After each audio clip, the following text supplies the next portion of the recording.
Veulent savoir pourquoi les finances publiques ont fait une telle sortie de route en 2023. La Commission des affaires économiques lance son printemps de l'évaluation, ses travaux sur l'évaluation des finances publiques et comprendre comment on a pu avoir un tel dérapage du déficit public.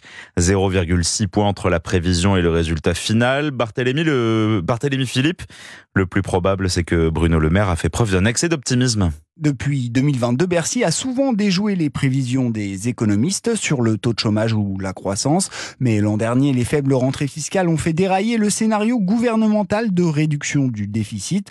Bruno Le Maire était au courant. Dès le 2 décembre, ses services l'ont informé. Mais la loi de finances pour 2024 a tout de même été promulguée avec les prévisions initiales. Rien d'étonnant pour l'économiste François Eccal, passé par Bercy. J'ai rarement eu l'impression que les gouvernements prenaient en compte les travaux de leurs propres services. Le ministre aurait pu annoncer que le déficit ne serait pas de 4,9 mais de 5,2, 5,3. Le nouveau programme de stabilité fixe l'objectif d'un déficit à 2,9% du PIB en 2027, ce qui implique près de 80 milliards d'euros d'économies, voire bien davantage selon l'économiste Mathieu Plane. On atteint les 2,9 points de PIB si on fait 80 milliards qui ont zéro effet sur la croissance. 80 milliards d'économies fait à peu près 80 milliards de PIB en moins. Donc si vous voulez atteindre l'objectif, il faut doubler la mise. Bercy n'est pas d'accord. Bruno Le Maire est convaincu de pouvoir trouver des économies qui ne pèseront pas sur la croissance. C'est une date